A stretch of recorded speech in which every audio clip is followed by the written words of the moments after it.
On the field, off the field, sports talk, entertainment, and more. This is Sauce on the Side. Well, hello there, Dippers, and welcome to episode 88 of the Sauce on the Side podcast. As always, Dippers, I'm your host, Drake, joined by the man, the producer, Mr. Late Dip Shaventone. It is funny people often forget about the basketball tournament. Not the NCAA tournament, not the NIT, the CIT, but the CBI. Drake, one of these teams will be the CBI champion. Coastal Carolina, West Virginia, Utah Valley, South Florida, DePaul, a team out in Oakland is called Long, Brown, and LMU. Sounds like a hell of a tournament. All those teams have 700 records. Wow. I don't know the standings of most of those teams. I know that West Virginia was absolutely atrocious this year. So if this was a tournament that they could get into, it must be pretty lackluster competition. Now, Coastal Carolina did win a baseball championship recently. So maybe that's just transitioning to the basketball powerhouse. You know, once one sport becomes a powerhouse, then they start getting more recruits in. So that has to be exactly where they're on pace for. Dippers, as always, be sure to listen on Spotify and iTunes, download, subscribe, give us a 5-star review. Be sure to follow on Twitter and Instagram at The Saucy Pod. Dippers, today we're going to break down the first two rounds of the tournament, and we will try to look at this Sweet 16 and see who will be in the Final Four this time next week. And it is our MLB preseason show, kind of a preview of the season, talk about who we have as division winners, wild card winners, who we think would be playing in the World Series, and even give out some awards in the preseason. So we'll start it off hot here. Leighton, see, we've done this for football, and I thought it'd be kind of cool to kind of wrap up week one of the NCAA tournament with a little bit of word association. So the way that this works, I will say a phrase, and we will give our answer of a team, and then kind of elaborate a little bit on what we are saying. So first one, week one of the NCAA tournament, most impressive team. I'm going to Texas Tech. Talked about last week how the offense kept with the defense. And the defense of Buffalo 58 points, and Buffalo the fifth best scoring offense in the country. But Texas Tech, I thought, was the most impressive team from week one. Okay, well, we actually didn't share any notes, and I have Texas Tech as well. Like, every team labored at some point this weekend, whether, you know, they let a team get on a run and they found themselves behind, or, you know, they come out to this big lead and then they give up a large portion of the lead. Texas Tech absolutely stifled everybody that they played. You know, you look at Northern Kentucky, I know that Northern Kentucky isn't like some big powerhouse, but this team averaged 80 points per game. Texas Tech held them to 57. And then the Buffalo game, like you talked about, one of the most potent offenses in college basketball, scoring 84 points a game, got held to 58 points. So you mix this team together, and they're holding teams on average to 24 points lower than their season totals, and they're shooting right at 50%. That is a dangerous, dangerous squad, and I don't think anybody right now wants to see Texas Tech lining up across from them. So week one, NCAA tournament. Biggest disappointment? No Wilson left. Oh, no. I mean, I'm not going to call Oregon one because Oregon. And they were preseason ranked really high. Yeah, all 1, 2, 3 seeds won. The only 4 seeds that lost Kansas State, and they didn't have the only offensive player. So yeah, I absolutely agree with you. There is no Cinderella, which is a huge disappointment for this tournament. But I think my biggest disappointment would be Iowa State. They came out and they were held below 60 for the second time all season. A guy had sang the praises of Taylor Horton-Tucker. He's going to be more than likely a first-round pick in the NBA draft, and he was held to 2 points. And they only played him 15 minutes in this game, which is the season low for him, which kind of makes no sense, especially probably in your biggest game of the season. And they basically just made Shyok play all 40 minutes for the second time of his career. So I think in Iowa State, I don't know what the hell was going on. And, you know, the whole game, you're sitting there thinking, well, they'll go on a run here, like this offense will kick up. No. Just absolutely a huge disappointment for me. So one seed that trailed to a 16 seed at half that should be more concerned. I'm going to go Virginia. Maybe because I thought earlier every team is labored. They have just been particularly unimpressive in the two games so far. And talk about this is how they look and they play. Hate that style of basketball. So I'm not surprised it looked that way, but that's definitely a team that I was concerned about. See, I didn't pick Virginia just because when you watch them, like, that's what they are. Like, they are just a boring team to watch that slows it down, shoots a three ball well, and stops you defensively. I'm going with UNC. Plus, whenever you look at how Virginia played, like, they did play Gardner-Webb, but Gardner-Webb, they're not as bad as a 16 seed typically is. Like, they did beat Georgia Tech this year and Wake Forest. I know both teams were down this year, but they were 23-12, and it's not like they were playing an Iona team who basically, if it wasn't for their conference tournament, would have had a losing record on the season.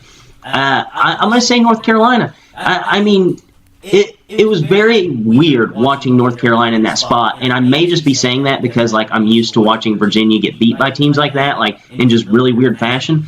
North Carolina couldn't get anything going in the first half against Iona, who's a team that we were basically on here almost laughing at, winning that conference tournament. So, most impressive performance. John Moran, in 2 games, he had 27 points, 8 out of 10 assists, and had a double. Unfortunately, the team that kind of gets the sack against Florida State, lost by almost 30, and he had 28 points. But John had a very good tournament for those 2 games. Yeah, I know at one point I checked the stat line for John Morant, and he was like 5 for 5 from 3, just absolutely lighting the world on fire, and his team was still down by like 16 at that point. My most impressive performance, I'm going with Carson Edwards. 42 points on 21 shots, 9 of 16 from 3. And only had 4 turnovers. Usually whenever you see college players try to take over games like this, it's just kind of a mess. And he did that against the defending national champ. I know that it's obviously not the same Nova team from last year, but Nova is usually a machine, and they figure out ways to win, and Purdue beat them by 26. Best game of the tournament. UFC versus Duke. I don't think any question for this one. No, absolutely not. I agree with that. I think there was only 3 games so far that have come down to the last shot. Yeah, LSU and who LSU played in the first round?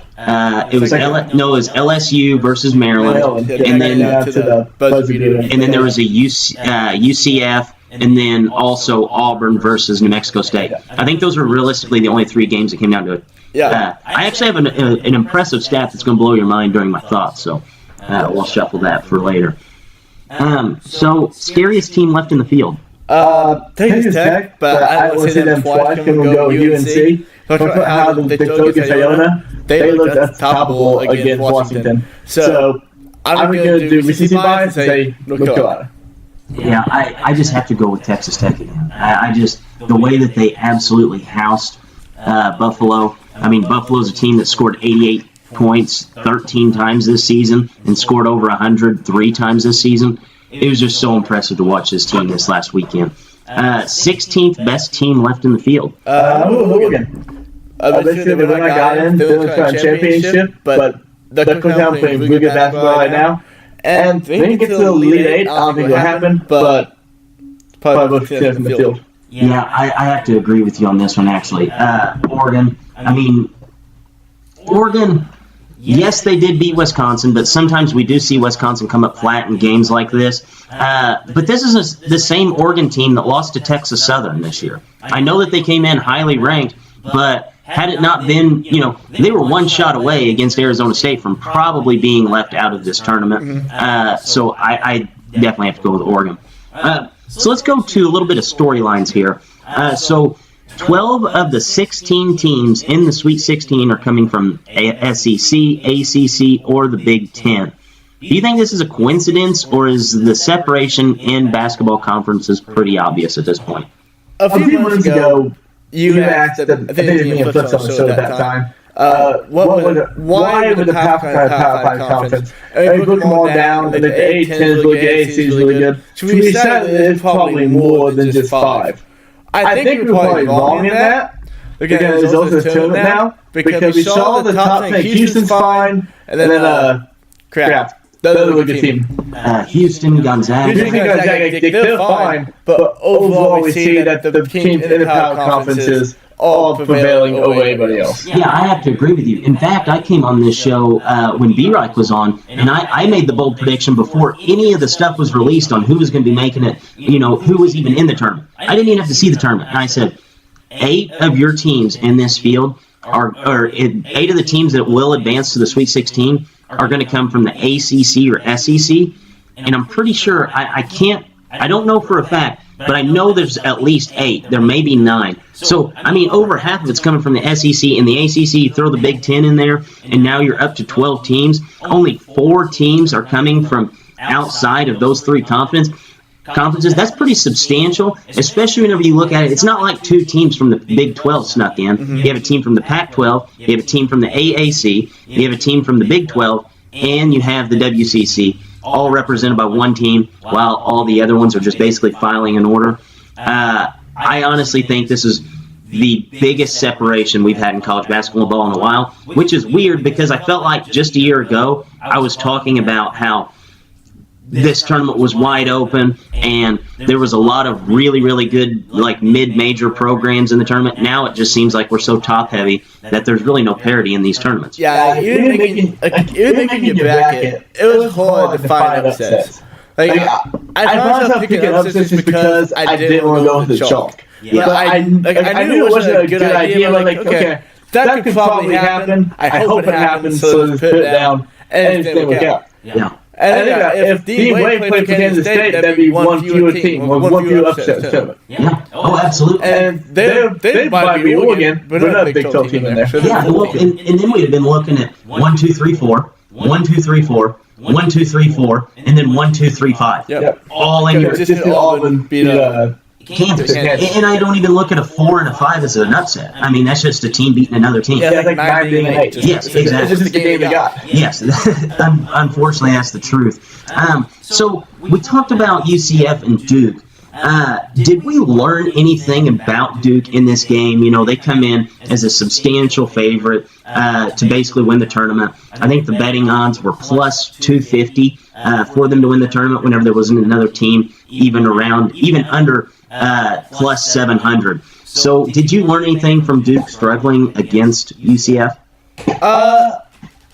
I don't learn anything new about them because I understood what they were. The team is not going to shoot great from 3. The team that's going to rely on is great game lane. Zion playing good. If Taco Fall didn't get Vouchel, they'd probably lose this game. But ultimately, this just kind of shows that Duke should not have been a heavy of a favorite. They might be the favorite still. They're still Vegas, but it might not be overall. But the point is, weren't that much better than anybody else. No, I agree. I think Duke is kind of who we thought they were. And I think UCF is who I said they were 3 weeks ago. I had said that, UCF was going to cause a lot of matchup problems with teams just because they have 2 guys that could score a ton. Plus, you put a tree down below the rim, it's harder to score on. Did you realize in that game, every single time Taco Fall got called for a foul, he never left the ground? I didn't notice that, but I saw him dunk twice and jump. Dude, I don't understand. I feel like the officials just get caught up in, hey, this has to be a foul. Yeah. If a guy puts his hand straight up in the air and does not move, if Taco Fall was 5'10", they would have never called a foul on him all game. It would have just been charges called over and over and over. No calls even. Yeah. He got in the way and he blocked, but because he just cannot move. And now he was jumping into them, he was standing there. Yeah, I it's like they saw the 7'6" guy and thought, okay, this is not possible, so that's be a foul. He can't foul Williamson. Yeah, and I had actually talked to Fletch from Hump Day Hoops Hysteria about this morning, and he had actually called me, and he's like, how the hell do they keep calling Taco Fall for fouls? He's like, he didn't even jump. He's like, half the time he was just standing there flat-footed with his hands straight up in the air. Guy runs into him, and they call him for a foul. And there's no doubt in my mind that Taco Fall would have pulled down that rebound. Taco Fall. No, Taco Fall already has this position. Yeah, and R.J. Barrett, I don't know if I've ever seen a player at the Division I level go up for a rebound and go flying across underneath the basket without being pushed. Yeah. The UCF guy jumped straight up in the air, flew halfway across the basket, R.J. Barrett gets the rebound, lays it in, and there was nothing called there. Yeah, if you watch the overhead shot, there's like it doesn't matter a little basketball. You just a player never goes forward in that situation ever as they're being pushed. No, I agree. And a lot of times in college basketball, it's way more apparent in college basketball than in the NBA, they call stuff all the time that they think they see. And in that situation, you have to think that you saw that. Like it's not like this guy just jumped basically out of bounds by himself. So I think this was a very, very bizarre game. I think UCF probably should have walked away the winner, but ultimately, Duke wins, Duke advances, and if they end up winning the title because of this, it'll be very, very weird thing to look back at, I think. So you think UCF got hosed a little bit? Yes, I think the hoses were flooding open. Got a little while down. You think hosed more than Seahawks did, Super Bowl against the Steelers? Yes. That's probably the football game we were watching. I clearly remember the big game tackle before the goal line. Pretty ball across the goal line. He's saying he didn't score, and then boom, touchdown. Anyway, game of thoughts for us?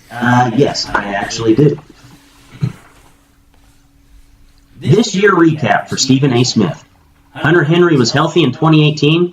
Derek Johnson was still on the Chiefs, and Mike Scioscia is still the Angels manager.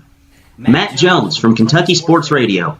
In one interview, he stated, Tennessee is the most overhyped team in the country. Rick Barnes deserves Coach of the Year.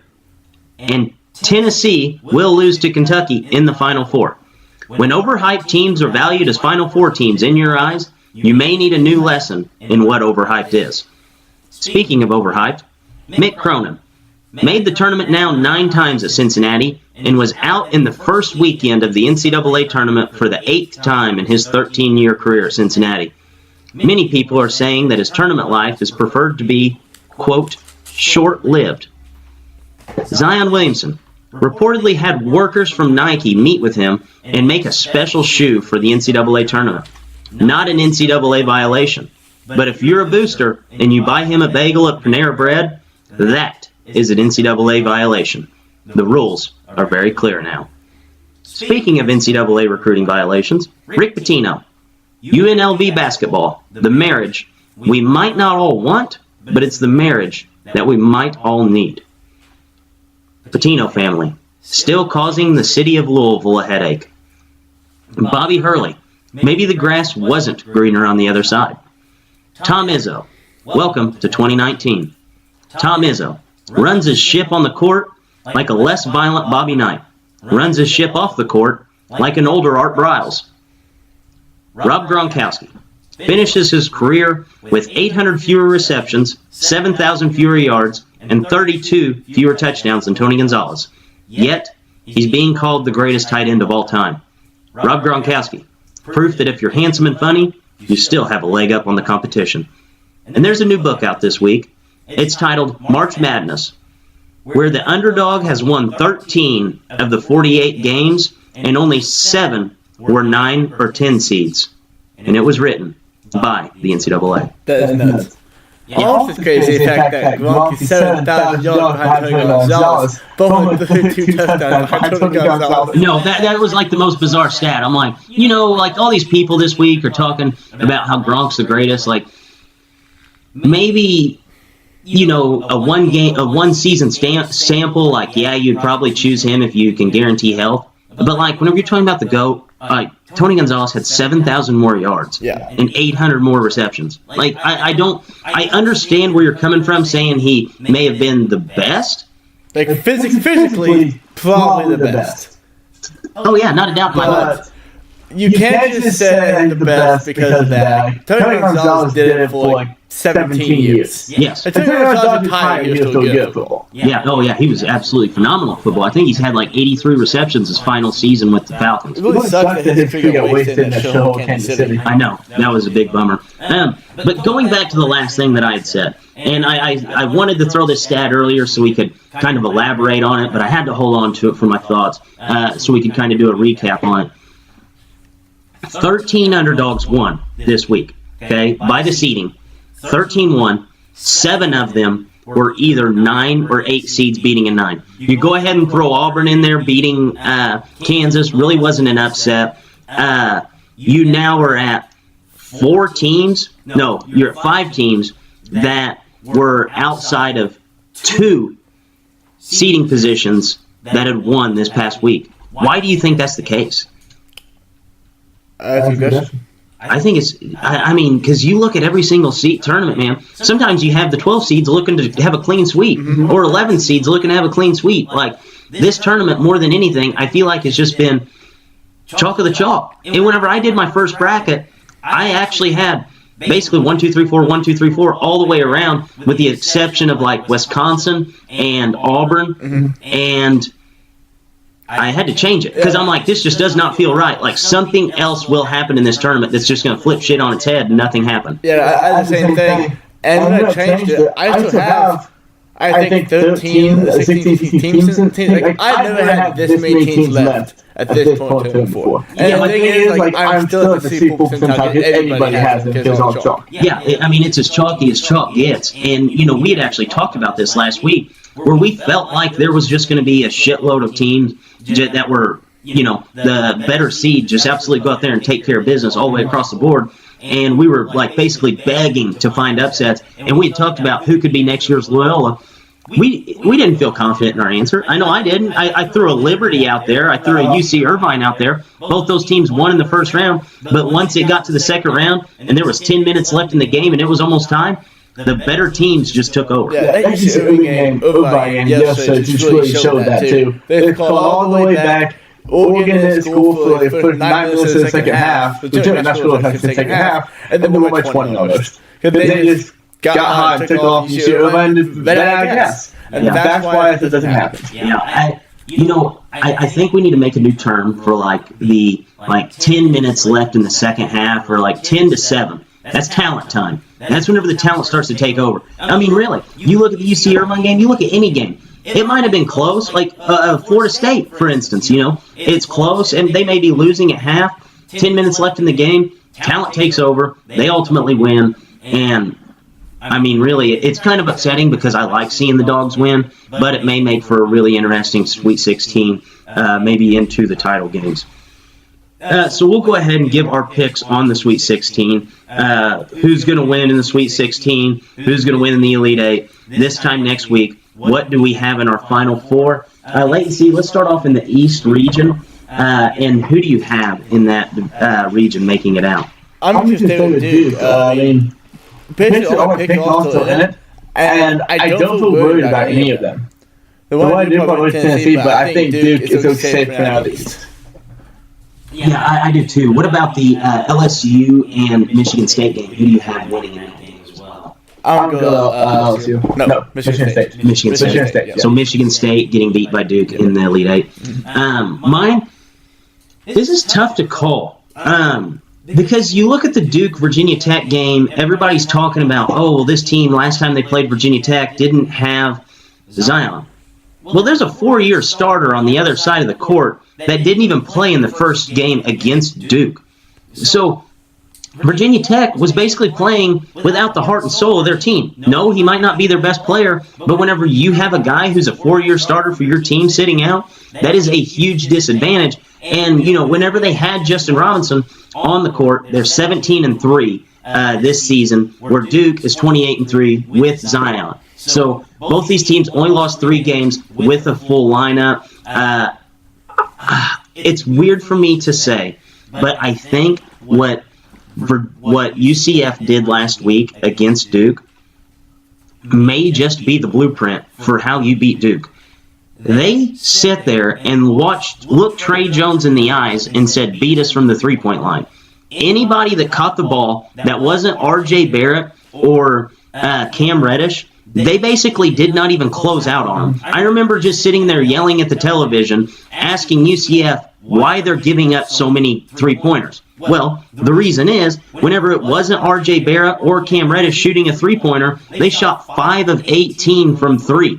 And all of those were open shots. So I think that Buzz Williams is going to sit back and watch that game and kind of look and say, hey, this is the blueprint to do this. Let's basically say, keep Zion out of the lane. Let's close out on Cam Reddish and R.J. Barrett, and then basically make everybody else beat us. I think Virginia Tech, from what I saw last week, will be able to figure that out, and I actually have them advancing, even though at the beginning when I made my bracket, I had Duke going all the way to the title game. I think Vautech's going to learn a lot from that UCF game, and we're going to see Duke shooting a lot of open three-pointers without their big three out there. In the LSU-Michigan State game, I think this is going to be a really fun game. LSU's kind of surprised some people advancing this far without their head coach. It's a rarity in the NCAA tournament. I love Naz Reid. I mean, I hate him. Whenever he's playing like Tennessee or a team that I'm really, following. But against Michigan State, I think he's going to take care of business. It's going to be a grinded-out style of game. I have LSU winning with ultimately Virginia Tech figuring things out and advancing to the Final Four. So wait and see. What do you have in the West region? In the West region, I would say Texas Tech. I think Michigan this week, that game is probably might be the hardest game always in the Final Four. That might be the game of the because Michigan is both great defensive teams. Texas Tech can keep up the offense. I think the offense really baffles some because Michigan is that good at defense, but Texas Tech in that game. And then Gonzaga and Florida State. I'm going to go with Gonzaga. I always talk down, but they look pretty good so far this tournament. A little such a very athletic team. I think it would give a lot of fits, but I do like Gonzaga to win that game. And then Texas Tech over Gonzaga in the Elite Eight. Yeah, the Florida State and Gonzaga game, I can't get it out of my head that Florida State won this game just a year ago by 15 points. Florida State, basically the same makeup of last year, just a ton of very athletic guys. They can shut you down on defense. They can hit the three ball. I like Florida State to actually advance in that game, being basically one of the better upsets of this tournament. Michigan versus Texas Tech, kind of eye-opening whenever you see the line. Like, everybody had hyped up Michigan so much this year, and the line opens as 2. Kind of eerie to me. First 1 to 50 in this game is probably going to win it. I think the fact that, you have Owens blocking all the shots, you have Jared Culver basically being able to score at any time, I think that's going to be the difference. Once this game, I see it being very, very close going into the last 5 minutes, and, Michigan kind of sputtering on offense, and Jared Culver just basically playing take over Tommy and winning this game for Texas Tech. Ultimately, Texas Tech advances to the Final Four by beating Florida State. South region. This one, I think this is the weirdest region. I don't know if you agree with me on that. Because you have a Tennessee team that's basically like as good as a team as it comes on paper, with a bunch of juniors, seniors, like talent that is experienced as well. Then you have a Purdue team that's basically a one-man show with Carson Edwards basically just hammering it down, putting on a clinic. And then you have Virginia that nobody ever buys into. And then you have an Oregon team that is one of the hottest teams in the country at this point. So I think this was one of the hardest ones to break down. Wait and see, what do you have in this? So Virginia-Oregon game, I'm going to go with Virginia. Oregon's not that good of a team. And I hate the basketball style, but I think they'll be able to knock this game out. Purdue and Tennessee might have a full pick, but this game scares me because of what you said. But I feel Tennessee still because it's a full team. And I think that, not sure on Carson Edwards, but they can just get to him enough to where they can limit him. I think Tennessee wins this game, and Tennessee over Virginia in the Elite Eight. Yeah, I have Virginia winning as well. Something to keep an eye out for in this game is the fact that UVA is one of the most efficient three-point shooting teams in the country, and Oregon has held three-point shooters to 29% on the season. So I think ultimately Virginia will win this game. I don't think it's going to be pretty, but it will be a win nonetheless. The UT Purdue game. If Purdue played, tell me if this makes any sense. If Tennessee played Purdue on the second round of the one weekend, so you know how you have the first game that you have all week to prepare for, then you have one day off, and then you play the second day, I think that Tennessee would be in trouble. Just because you see what Carson Edwards did whenever a team basically had no time to prepare for him, and Villanova gets absolutely housed, and Jay Wright didn't have an answer to throw at him. If this game was the second part of it, I think Purdue would be able to find a way to pull this off. But seeing that they have a full week to prepare, I think that Tennessee can shut Carson Edwards down enough. Plus the fact that Carson Edwards, in games that he had scored over 30 points this season, the following game, he shot 36%, 36%. He had 19 points on 50% shooting, and then he shot 30%. So he may get a little overzealous with shooting the ball, especially whenever he's not open. I think Tennessee wins that game. Ultimately, Virginia beats Tennessee in the Elite Eight. I think that's that. Michigan and Texas Tech has the ability to be the game of the Sweet 16. I think Virginia and Tennessee is the game of the Elite Eight. So we'll go ahead and head to the Midwest region and wrap it up with that. Lane C, what do you like in this? So North Carolina, Auburn. I think Auburn's a very tough team, but North Carolina is my champion. They passed Auburn. Houston Kentucky game. This one, I'm going to go with Houston because Kentucky, they've been inconsistent absolutely all year long. And talking about teams who haven't been really disappointed at all, as Houston, yes, yesterday Nottingham was close, but then they went on 2 or 3 runs and went by 15 points. I think Kentucky's too inconsistent to really win this game, but they did be surprised. But I North Carolina over Houston in the Elite Eight. That would actually make for a really fun game.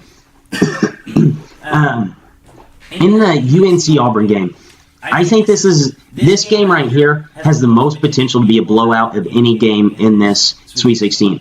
But I think both teams are very evenly matched, and I'll tell you why I think it'll be a blowout in one way or the other. So you watch UNC play, they rely a lot on being able to score in transition. So Auburn, they shoot more threes than any team in the country, and Auburn also has made the second most threes of any team in the country. UNC has to get out in transition. We've seen it whenever they play Duke. Whenever they get in transition, they are absolutely deadly. If Auburn comes out and makes three-point shots, they're going to have time to get back on defense. And they'll be set up for whatever half-court offense UNC has to throw at them, because UNC, that's not their game. If Auburn comes out and starts missing threes, and UNC has a chance to basically sprint down, get a three-pointer in transition or an easy bucket at the rim, UNC could pull away with this game. I don't think that Auburn is going to be able to make enough three-pointers to make up for the easy transition baskets that UNC is going to get off those deep rebounds on the three. I think UNC will advance in this game. So the Houston-Kentucky game comes with a huge asterisk. If P.J. Washington plays, UK wins. If he sits, Houston's going to run him to death. They have 5 guards that they play, and if P.J. Washington's not there to basically exploit mismatches in those games, Kentucky's going to struggle to score. Because not only do they play 5 guards, Houston, but they all defend really well. They give up 61 points per game. So unless they have a big down there that's able to basically score at will against Houston, they're not going to win this game. I'm going to guess that P.J. Washington is able to come back, and I think UK will advance in that game. UNC, I think that they're going to beat Kentucky in that Elite Eight game. 2 days and 3 days with P.J. Washington getting a cast removed off of his leg. I think that's going to be too much for him. I think UNC ultimately will be in the Final Four. Those matchups are something to look forward to. I mean, as we're going through those games, I'm sitting there thinking, like, man, that's going to be a hell of a game. Man, that's going to, like, every single game will be good. Well, there's so many anti-climatic games so far. Hopefully, some you can go down to the actual wire and maybe back and forth with some excitement for the first time on tournament. Yes, I'm definitely looking forward to some excitement. Kobe White. He's a head coach, dude. That thing is way too shaggy. Oh, dude, it is. The thing has to be weighing him down. Yeah, it has to be weighing him down. I just like his hair just for the simple fact I can always find him. Like, very easily. Because he's one of my favorite players to watch. And, you know, if you haven't had a ton of exposure to UNC, like, definitely dial in this week and just watch Kobe White. He's unreal. Like, and that hair has to be weighing him down. Like, I feel like he'd score 40 points a game if he shaved his head. Yeah, he's the guy who never combine shaved his head, stick it to his 40. Oh yeah, I guarantee you it'd add to his 40 time. Did you notice something about the UCF game? Taco Fall didn't wear his goggles. I guess he did not know. He didn't. He usually wears goggles like every game. I don't know what happened. Maybe that's why he was getting in foul trouble. He couldn't see people coming. To try contact for the first time in his life. Didn't work out for him. I thought that was really. I thought that was bizarre because I didn't think about it. He was not wearing goggles. He always does. Yeah, he always wears goggles. Maybe he just realized that no NBA players wear goggles, and this is his chance to basically get NBA scouts watching him. He's like, I can't be running around here in goggles. He's like, they definitely won't take me. You look stupid. So latency, it is time for us to play a little bit of darts. Guys, how this game works, we basically take turns throwing darts at a dartboard, then we discuss different topics. So, latency, what is our game today? We're going to go back to the game that have no name, but we put thing called order when they're going to happen. Okay, I like this game. So basically what we're going to do is we will throw, is it 3 darts? It's 3 darts. We'll have to throw one apiece, so I'll throw the next one, because... And now, we will throw our 3 darts. Latency. And we have a 10. My throw. We have a 12. In my left-handed throw, we have a 4. Okay, 10 is James Winston gets caught stealing New York strip steaks. 12 is Philip Rivers goes the entire game without yelling at a teammate. That'll never happen. And 4 is Bryce Harper was traded out of Philly. Okay, so like you said, the one's never going to happen. Yeah, never. The Rivers yelling at a teammate, that's definitely last. Because I feel like he's not going to retire ever. So he's just going to continue to yell at teammates until the end of eternity. Yeah, that's his thing. Yeah, that's his thing. So, I'm going to put Bryce Harper straight out of Philly first. Yeah, I agree with that, actually, 100%. Because James Winston think can happen at any point in his life. Yeah. Like, he flames out and gets a thing from thank you to that one. So, put that one second. And the only thing that makes me worried about, having Jameis Winston in second is that he might not like New York strip steaks. He might, obviously we know he's a crab guy. He may just stick to seafood. So that's the only thing that makes me worried. I think Bryce Harper wanting traded out of Philly is probably a good high on the list, just because you know how Philly fans are, and to maybe decline, they're going to be at his throat and he'll want out of there immediately. And then obviously Jameis, that does have a chance to happen, so he has to be 2. Phillip Rivers stopping screaming at his teammates, barring retirement, will never happen, so that has to be number 3. Mm-hmm. Yeah. All right, and now next round. All right, latency. You throw left-handed this time. Okay. So you go ahead, give us a right-handed throw, and we have a 20. And we have a 19 in your left-handed throw. A 14. All right. 20 is Antonio Brown complains about the Raiders. That hasn't happened yet? No. Not 19, these are legitimately the ones. Le'Veon Bell complains about the Jets. Oh, okay. Hell yeah. And a 14, a baseball has hit 600 feet in the StatCast era. The current record is 505 feet by Trevor Story. All right, so that's last. That's probably last. Until we bring steroids back. Well, see, I feel like Aaron Judge and Carl Stanton can hit one of those. Time out. Trevor Story has the farthest home run ever hit. It's going to the StatCast era. Rumor has it Luke Gehrig hit one 624 feet. I don't believe that. No, hell no. Because that's 119 feet farther. No, that's absolutely insane. Yeah. That had to have been in Colorado. Trevor Stories? Yeah, oh yeah. Yeah. Dude, I love that people try to put a disclaimer and say, oh yeah, the Colorado stats do not mean that much. Trevor Story could not hit a ball 500 feet anywhere else other than Colorado. Oh, no. So not. No. The top, 3 are on Colorado.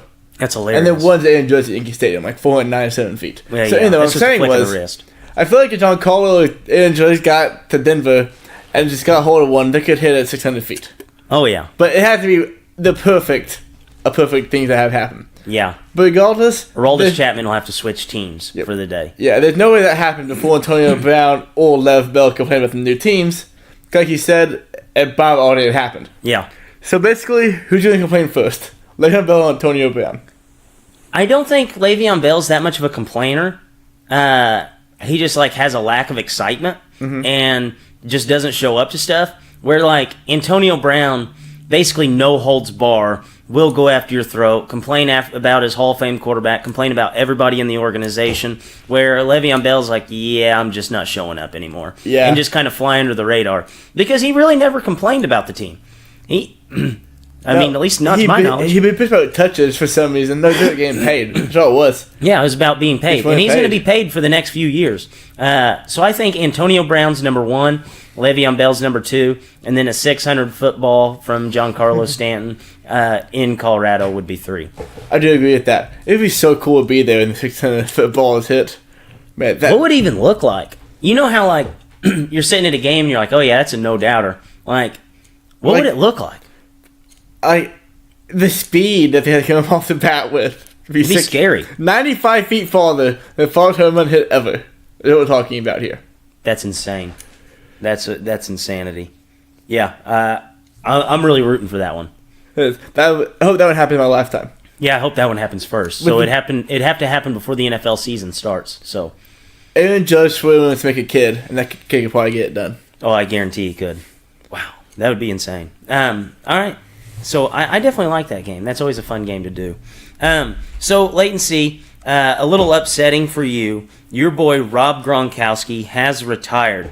He's a fan favorite. He's a bro favorite. What is your favorite Rob Gronkowski memory? There's a ton. There are a ton. So let's go through a few of them here. Him killing 2 guys. Yes, let's rally off as many as we can. Okay, sweet. I have 5. Him killing 2 defenders 10 yards while playing on one leg to score a touchdown. The Gronk spike, of course. Gronk slamming a guy through a table at a nightclub days after getting back surgery. Yes. Him being on my fantasy team. Him taking a picture with BB Jones. And that grin he'd get every time he hit the number 69. Yeah. I think, we have to throw in there, too, the Rob Gronkowski 69 jersey at Bill Belichick's practice. Yes. But we got to throw in there the time he was he was booking any 500 or Daytona 500, and he asked the hot chick what place for you to go is, and he said somewhere around 70. Yeah. I think that was good. You can't you can't forget whenever he said, "I'm just going to throw haymakers" last game of the season when he's talking about the Super Bowl. Yeah. He's just like, "Yeah, I'll just start fighting everybody at the Super Bowl." Let's get the season. Throw some haymakers, Michael Bennett. My least favorite Gronk memory is one of the 2 times he played the Chicago Bears. He went off for 9 receptions on 9 targets for 146 yards and 3 scores. Yeah, that was fun. Man, I feel like there's so many. Oh, Rob Gronkowski. The way he'd like trip and somehow catch the ball still. Rob Gronkowski at free safety. There you go. Never forget that. Rob Gronkowski wearing the... remember whenever he was in a boot, but he was wearing those like pink zebra pants on a beach somewhere dancing without a shirt on? Yep. Rob chugging Fireball in the Super Bowl. Yeah. Rob Gronkowski in a Minions hat, pouring beer in his own mouth. The Gronk party boat. Oh my goodness, dude! Remember whenever we looked into that? I think he had like Walk a Flock of Flame. He had like Walk a Flock of Flame there and everything. Yeah. It was like 3 days. Go party with Gronk. Wow. Oh, WWE Gronk. WWE Gronk. Yeah, he's on that. What has he not done? I don't know. I feel like he's done everything. God, it is so cool to be Gronk. Yeah, it would. But my favorite thing, like after the game, like the year of Gronk, everybody hated Gronk for a long time because he would do dumb shit. But then he was good at football, and then people liked the dumb stuff. Oh, yeah. And then people just like, Gronk never had a bad day. Rob Gronkowski. No. You know, he never did anything egregious, though. That was the thing. Like, he always just did, like, really minuscule, dumb just stuff. Stupid stuff, yeah. Yeah. He's playing a party. Love partying. We're at a party, people try stopping him. I think that's like 15 instances of Gronk that are just like, we'll remember for the rest of our lives. Definitely forgetting some, too. No, we definitely are. I'm trying to think. One of my favorite things is what Gronk did was whenever he'd call Tom Brady Tommy. He'd be like, Tommy, and then he'd give you that big, like, huge grin. That was one of my favorites. Him yelling at Tom Brady to score a touchdown was also always cool. Yeah, whenever they headbutt each other one time. No, he would just go way too hard and pancake opponents on the line. What's your favorite one? It was the sending a guy through the table at the nightclub. But now it's probably him trying to get the hot girl to say 69 on TV. Yeah, that was a good one. I still think that the Gronk, the fact that he had his own party cruise. He's like, you know what? I love to party. Let's make some money off of a party. Oh, the party bus, too. Yeah, it was sponsored by Body Armor before anybody else knew what Body Armor was. No one knew what Body Armor was. I think the fact that Rob Gronkowski parlayed his fame to make money on just partying was the best thing about Rob Gronkowski. He had his own party bus. He had his own party cruise that you could attend. He was a man of the people. Rob Gronkowski will forever be the people's champ. People's champ. What's he going to do after he retires? What do you think his job's going to be? XFL hype man. Oh, no, dude. Rob Gronkowski, XFL commissioner. You know how dangerous that's going to be? He's co-commissioner to Oliver Luck. I'm all in for that. Because you know Andrew Luck's like the most conservative guy in football. Like, you never hear a peep out of him unless he's getting sacked and he's telling somebody good job. I think that would be the ultimate yin to his yang. Gronk would fit great in the XFL. Yeah, he would. Gronk probably wish he was in the XFL. Growing up, he liked the XFL more than the NFL. Hear me out on this. I already have his shtick for the WWE. You ready for it? Yeah. I think that he needs to team up with another good-looking guy like himself, clean cut, and they need to make a tag team called the Fraternity. Ooh. What do you dude, what if they got all three Gronk brothers? That would be too much to handle. I don't think we can handle that in the WWE. Do you think the other two brothers are a little jealous of how much mojo Gronk stole from them? Probably. Like deep down, like he's still a brother, we love him, but man, dude, for real, like you got on party cruises, getting whatever you want. What about his dad? Have you seen his dad? I've never seen Rob's dad. He's exactly who you would think that the three Gronkowski brothers would come from. Could you imagine the amount of food they ate growing up? It'd be terrible. Talk about three brothers, three humongous brothers that all play in the NFL. Yeah, no, it would be. I would not want to foot that bill. Oh man, I'm excited for Rob's post-football career. I'm gonna miss Gronk. This will be the first year I had him on my fantasy team. In 2019, so like 7 years. Dude, think about this. In 4 years from, like, let's say 3 years from now, we could realistically have an NFL without Rob Gronkowski, without Peyton Manning, without Tom Brady, without Drew Brees. Yeah. Do you know what's crazy? In 11 years, if Gronk was to come back, he's still younger than Tom Brady is right now. Wow. In 11 years. In 11 years, he was going to come back still younger than Tom Brady and Drew Brees. All right now. Yeah, he's going to come back, like sign a contract with the Patriots. He's like, I'm still younger than Tommy. I'm looking forward to that. I want ESPN to get him in the Monday Night Football booth. The Patriots should win. Dude, that would be the most insane thing ever. You throw him up there with, like, Peyton Manning. Could you imagine how, like... I feel like the Peyton Manning and Gronk combination on Monday Night Football would be better than anything that Tom Brady and Rob Gronkowski achieved on the field. It would be great. Or terrible, but still great. It would be... I don't think that we would get a great analysis from Rob Gronkowski, but... I mean, we loved Gruden, and all he was entertainment. Monday Night Football is sheerly entertainment, and I think that I think he'd be good at it, because we would get such a good laugh out of it. And some people even hate the overanalyst of the game with, like, a Tony Romo. So I think Gronk would actually be good at it, even if they just did, like, not maybe put him in the booth, but you know how they did the Booger Mobile, where he was, like, on the sidelines? Mm-hmm. Just have him in that role, where he talks every 5-10 minutes, and we would get a kick out of it. Man, it'd be so cool to be Gronk. That would be great. Him and Randy Moss. Oh. I want him and Randy Moss in the booth. So, we're getting just color commentary, and no play-by-play guy. Love it. Yeah, I love that idea. All right, latency. So as we promised, MLB preview. Despite two games set in Japan, basically the swan song for Ichiro, the MLB opening day is Thursday. We will rattle off your division winners for you, and we will start in the AL. Latency, AL Central. Who's winning? This is going to be the Indians. It's not going to be close. But the Indians aren't a great team at all. Last year, they only won 91 games. Lindor's going to miss at least 5 weeks of the season. Who knows how long that hamstring could linger around. Jose Ramirez is going to miss time because he just found a ball off his knee yesterday. Well, like I said, on Saturday. There's no fracture damage that could linger on too. Michael Brantley's in Houston, and Edwin Encarnacion is in Seattle. But the division is just so bad that the pitching alone is going to carry him to that division. And they'll probably win it by 10 games, and they might win 88 games all year.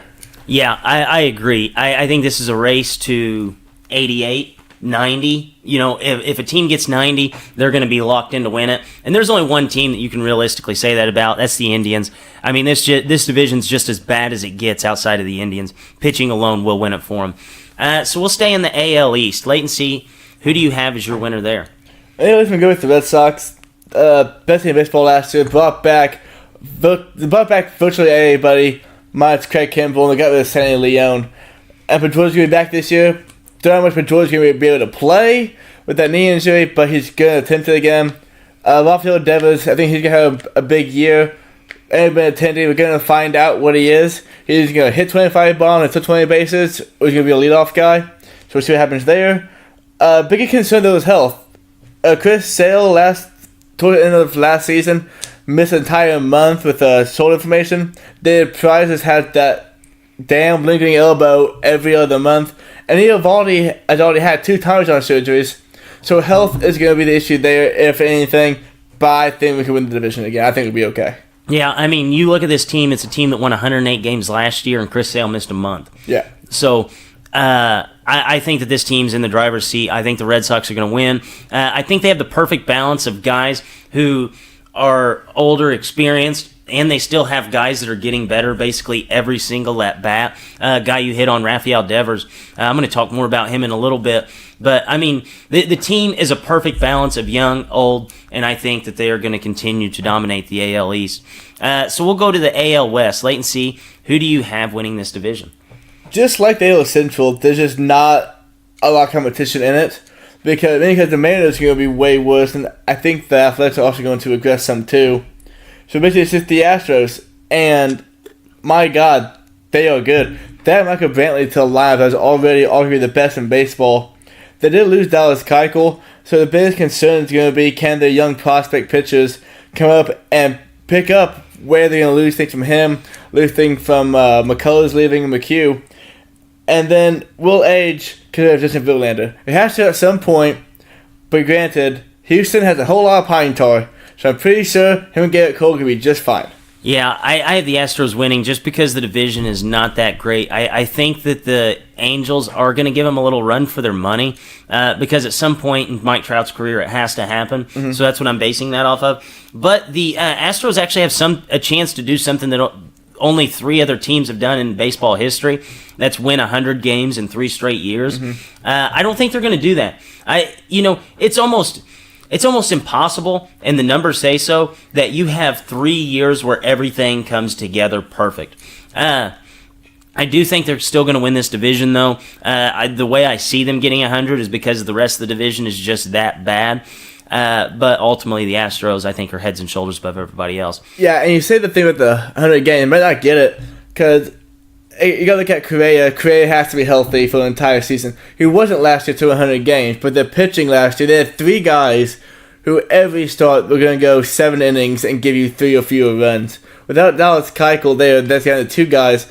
If just because of Verlander, then they'll have 1 guy in Cole.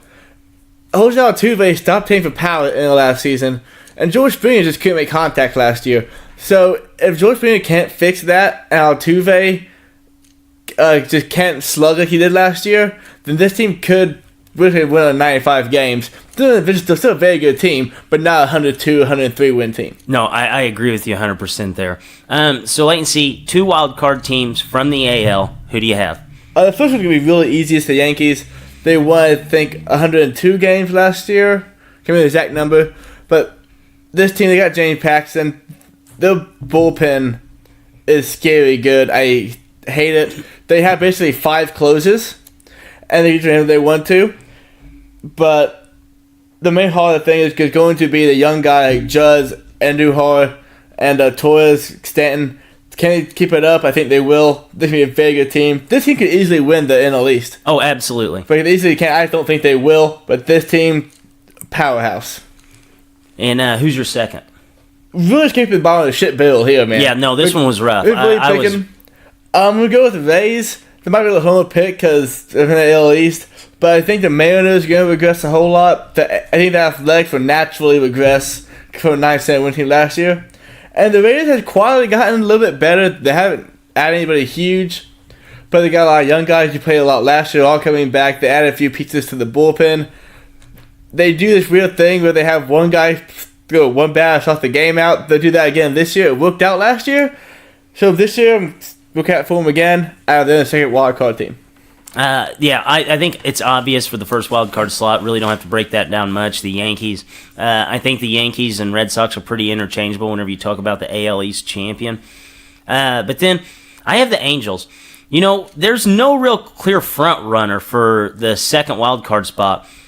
But they won 80 games last year. I know that, you look at it, that's not that great. But Mike Trout missed 22 games last year, and Ohtani really didn't have any direction of what he was going to be doing. Mm-hmm. I think now that they know that Ohtani's basically shelved from pitching this year, it'll open up basically a whole new realm from this guy that we haven't seen yet from him, where he's basically just, I'm coming in every day and focusing on hitting, and he's going to kind of take off from there. Anytime that you add a premier bat to a lineup that wasn't there last year with Ohtani, now you have Trout, hopefully healthy for every game. This team could push the 90-win mark and ultimately make it into the second wildcard spot. It's not going to take a whole lot to get that second wildcard spot. Somebody has to get it, and I think the Angels could be there to get it. All right, Leighton C. Now we're going to go ahead and talk about the real baseball, where the pitchers hit, the NL.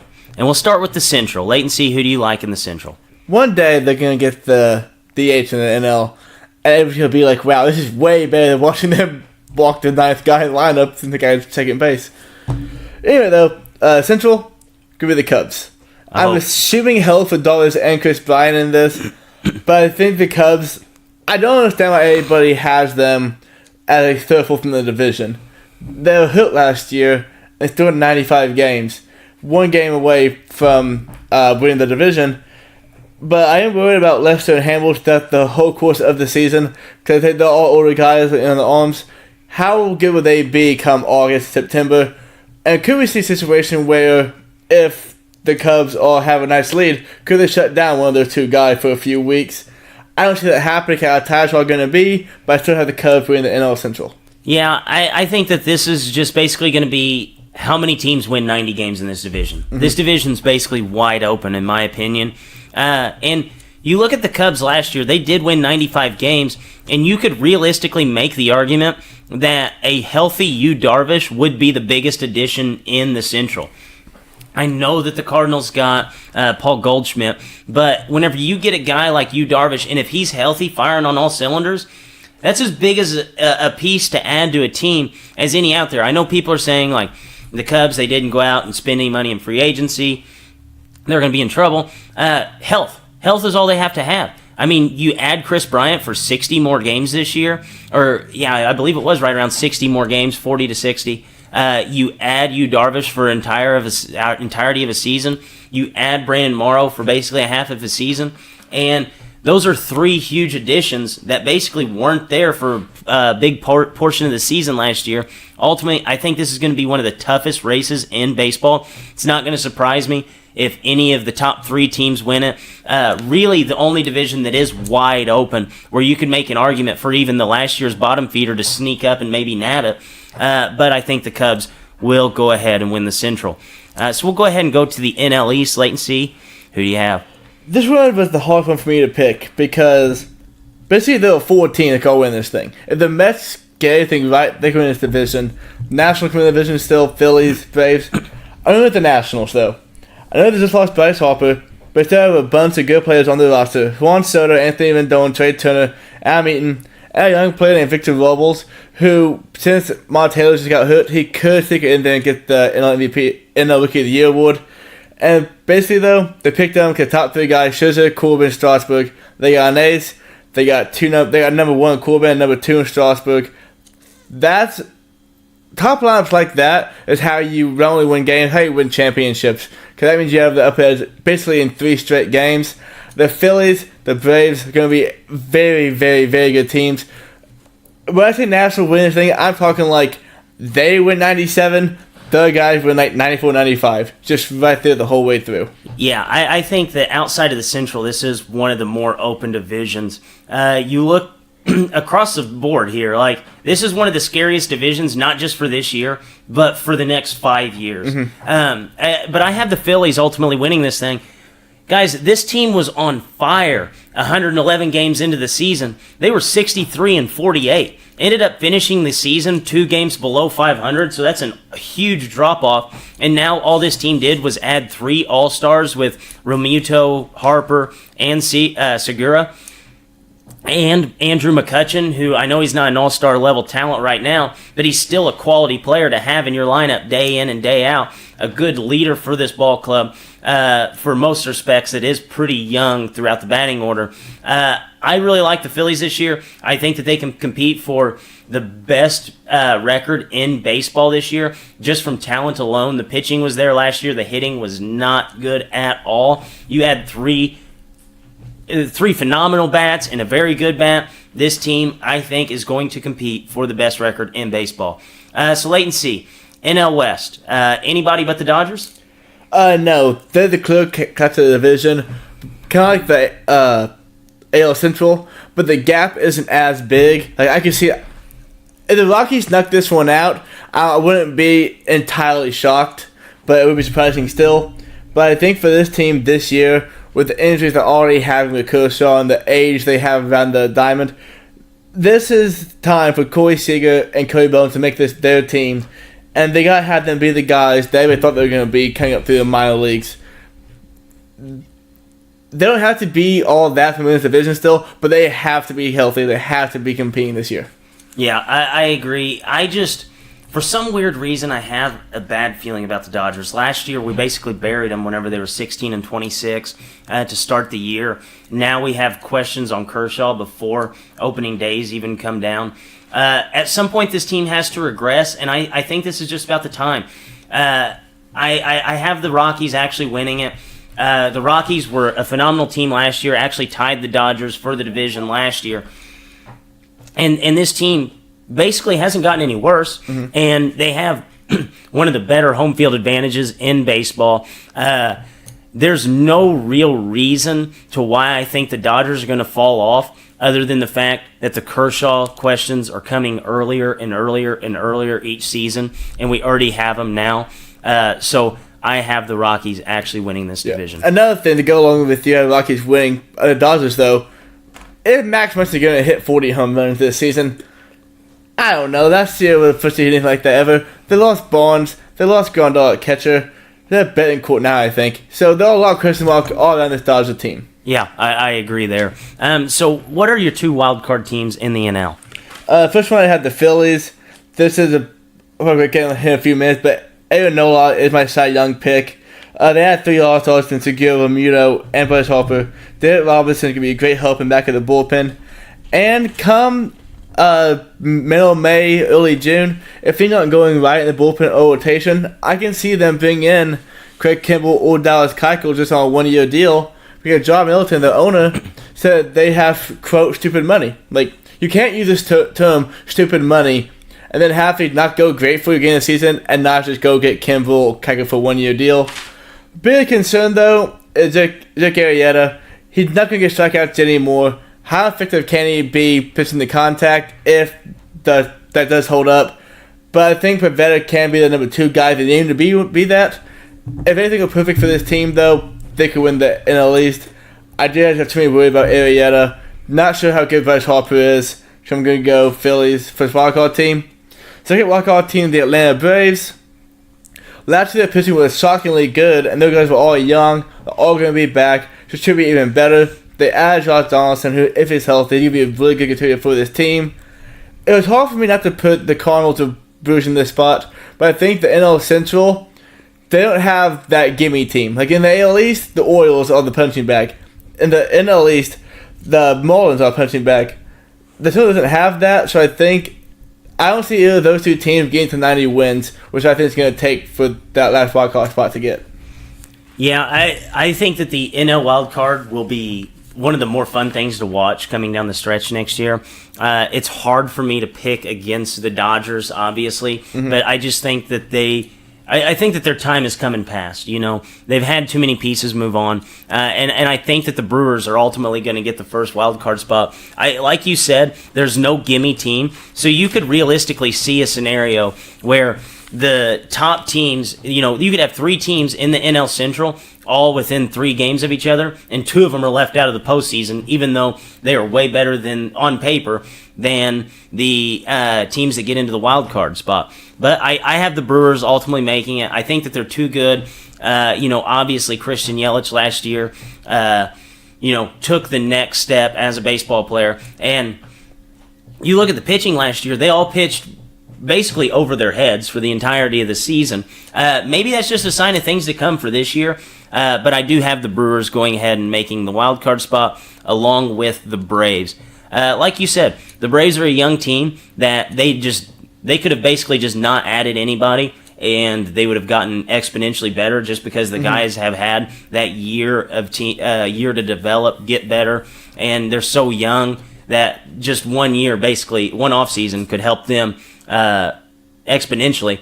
But then you add a guy like Donaldson into the lineup that not only is he, a productive player still at this point in his career, but he's also a guy that these guys can lean to for advice and ultimately help propel this team back into the postseason for a second straight year.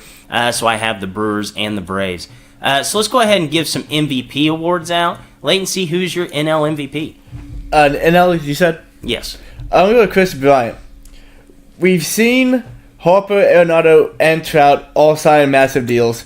Chris Bryant's up in 2 seasons in 2021, and he already declined a $300 million deal. He's also pissed off that people are already counting him and the Cubs out this season.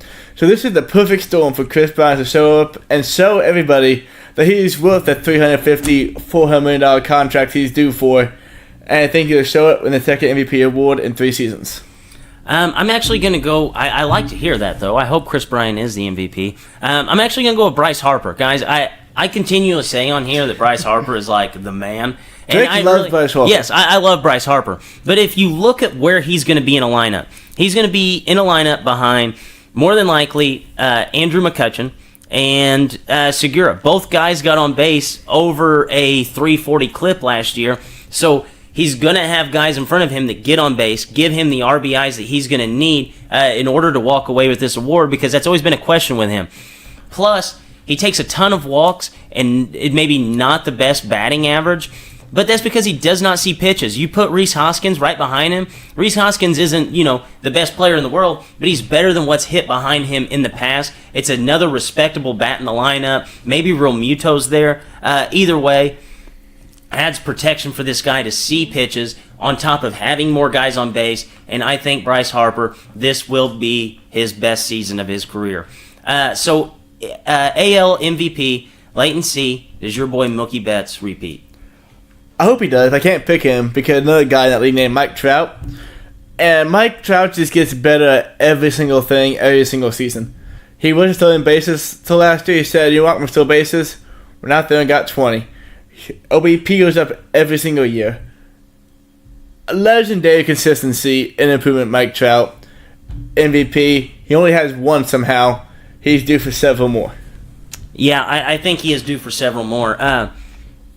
I actually kind of made my pick before his injury. Like, I all off season, I was thinking that this guy is going to be the AL MVP. He just has to put one together. Jose Ramirez. He's one of the more fun guys to watch in the MLB, that's for sure. I don't think that this is going to be a serious injury. Obviously, they came out and said that all the x-rays and stuff are negative, so even if he just misses like 1 or 2 games at the beginning of the season, it's not going to affect his status on this award at all. We've saw him improve his power over last year, basically along with the whole entire MLB. His home run total got up, but his batting average fell down to a mere like 270, which he had hit 300 the 2 seasons prior. I think this is the guy that could put a full season together, get 40 home runs, get over 110 RBIs, and ultimately have a 300 batting average basically to top it all off. I know Mike Trout's the sexy pick. He's the obvious one, like every single year. You could give it to him basically every year he's been in the league. But I think what Ramirez is going to do for that team, I think that this is finally going to be when he puts the power and the average together. I mean, he's still a young guy. I think he's going to be like 26 when this thing kicks off. So I like Jose Ramirez to pick up his first MVP award. So Leighton C., Cy Young Award. Who do you like for the NL? For National League, it's always 7 go to Aaron Nola. Last year he had 2.37 ERA. Really came into his zone in every aspect of pitching, and he's still getting better. And this team is getting better too. So I wouldn't be surprised at all. If his ERA is the same, not even lower, and I think he win 25 games. In 25 games, wouldn't be shocked. Yeah, I agree with you there. I think Aaron Nola obviously should be one of the top 3 guys that you look at this thing and say, like, he jumps off the paper to be a favorite. But I think it's Max Scherzer, in my opinion. I don't think DeGrom can pitch inspired for a bad ball club for another season and do what he did. Max Scherzer, he's probably the best pitcher in baseball. I think the fact that, they moved on, didn't re-sign Bryce Harper, they're going to have to lean more on the pitching, and I think that these guys are going to realize that. And I think Max Scherzer is going to respond in a big way. Obviously, he's going to get the win total up because his team can put up runs for him. He's obviously going to put up phenomenal numbers all across the board, which he has for like the past 5 years. I think he's the best pitcher in baseball. Therefore, I really cannot go against him for the Cy Young. So AL Cy Young winner, Leighton C. Can Rick Porcello win his second Cy Young? That'd be so cool. Rick Porcello won his second Cy Young award. But no, Chris Sale. This is basically me praying for good health in that shoulder. Because last year, he didn't miss a month. He would have been the unanimous Cy Young award winner. He was leading everything when he got hurt. He has 7 straight top 6 finishes. And he's due for one. I found out today that he's actually the all-time leader in Ks per 9 innings. So hopefully that keeps up all year. And he wins the first Cy Young award. The guy I'm going to go with, he's a bit of a long shot on this. I wouldn't say he's a long shot. He's probably within the top 20 guys that you would pick. But I think James Paxton's going to win the AL Cy Young. And it seems like every other year you kind of have a dark horse win this award in the AL. And I think that the fact that there's change of scenery for this guy, the only thing that could really hurt him is the short porch, end up boosting his ERA a little bit. But the wins weren't there necessarily last year, only won 11 games. But being on the Yankees is going to help. He's going to get a ton of run support. You can almost lock him into 20 wins. Like he's good enough to get the 20 wins. Health obviously a concern with any pitcher, but I think James Paxton, which I feel weird saying that, but the more that I look at it, I think James Paxton's going to win the AL Cy Young. Just because, if you notice, there's more parity in the AL Cy Young awards. There definitely is. And I looked at Paxton really hard, but, pride. Pride. Yeah, no, pride kicks in at some point. So, Leighton C., 2 most improved players for this baseball season. One is Matt Chapman, the baseman for the Oakland Athletics. He's a war animal. He's a war animal defensive wizard. Like, depending on how much you take war into account, he had, the best fielding season in the history of baseball last year. He had 278 average and a 356 OBP with 24 home runs. I think he'll hit over 290 and OBP over 380 and hit 30 to 40 home runs. And the other guy is Byron Buxton. It's time. At some point in time, Byron Buxton has to put it all together and be the top prospect he was, sitting number 2 overall 7 years ago. I almost knew you were going to go with him, dude. You like this guy. Dude, okay, so 2 years ago, he was 4 home runs shy of having a 2020 season. I think he's had a 2030 season, and he's allocated to 300.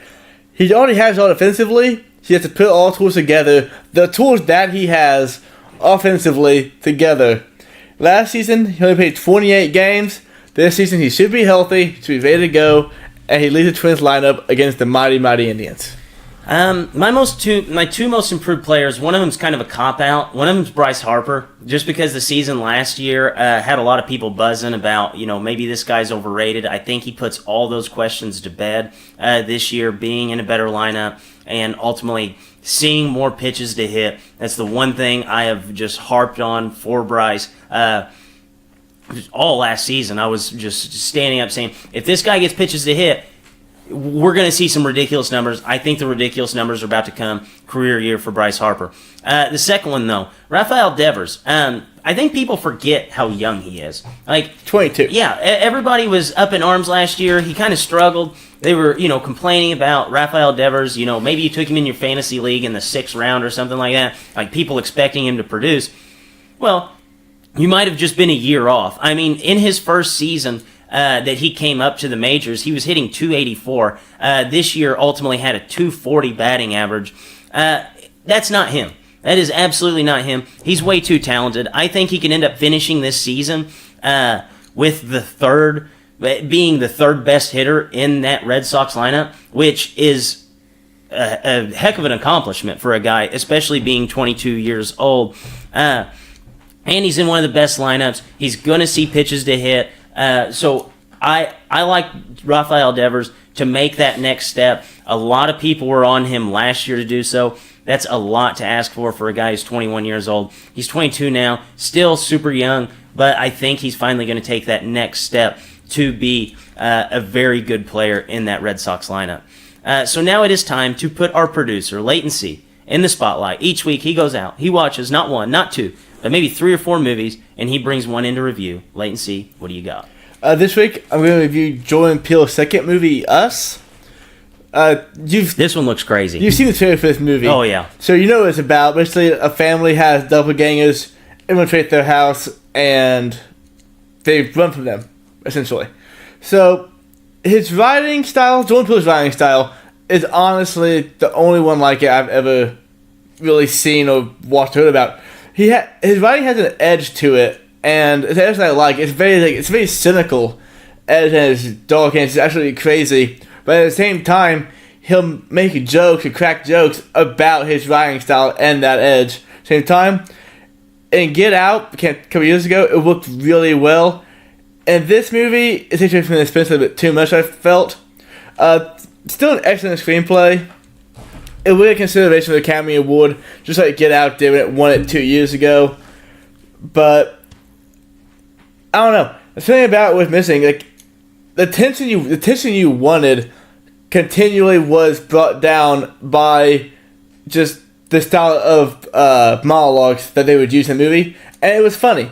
It was really good original screenplay. I loved it, but for all the flaws, the movie is still very, very, very enthralling.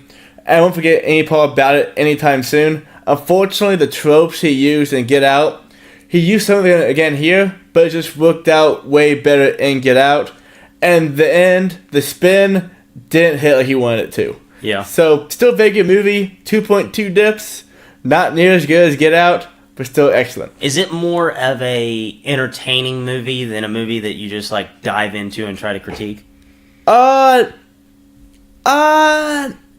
It should be. It should be the former of those two. But because of how good Get Out was, I'm not able to do that. Yeah. Because this movie had Get Out was the first movie that 100% Rotten Tomato score through how long that it was. So this movie already had humongous expectations for it. Because of how good Get Out was, anything Jordan Peele does forever now can be under that magnifying glass. Right. That's not fair. But had this came out before, Get Out, do you think it would have actually... It would have been better. Yeah. It would have been better. And the thing with Get Out was Jordan Peele wrote Get Out over like 7 years. It took forever to write because he didn't think it was possible for that movie like that to get made. This movie came out like 2 years later, so he definitely... I don't want to say he rushed it, but he was definitely pressured by the studio to get something out faster. I wouldn't be surprised now, since he just made The Twilight Zone, I wouldn't be surprised if we don't see a Jordan Peele movie for another 3 years, maybe even 4. Was this actually a scary movie? It should have been. Looks scary. Is it scary, though? Yes. Here's my thing about scary movies. I went on opening night, so it was crowded, and what do crowds do? They laugh at suspense, and that pisses me off. Mm-hmm. But, yeah, if you just saw it, like, not this week, but maybe next week and next week, a theater less crowded, you will be more scared than you would be with full crowded theater. Yeah, that's definitely a movie that I want to see. So you said 2.2 dips 2.2 for dips. Us. Yep, very good movie, very good. Just when you compare it to Get Out, it's not in the same category, not in the same league. All right. So Leighton, see any bold predictions for this sports week? Red Sox start their World Series campaign off at a nice 3-0. All right, I actually like that one. My sports prediction for the week, I think Virginia Tech upsets Duke, breaks a lot of brackets. Like I said earlier, anytime that you add a guy in his 4th year of starting on a college basketball court at the guard position in the tournament, that is absolutely scary for teams to see, especially with another week of health. So they kind of had to limit his minutes last week. Should be full go this week. Interested to see how Virginia Tech does, and I think they beat Duke. And Anything else, Latency? Crazy to think that the Final Four is a week away, and it's going to guess Duke destroy Kentucky. Yeah, it really does. Crazy. Wow. What if there's a Duke Kentucky rematch? Remember whenever I said that I thought that Kentucky would beat them in the tournament? You did, and I would still be shocked by it, but not shocked I would have been right after that game. Yeah, no, I agree. So on that note, for Drake, for Latency, as always, Dippers, stay saucy.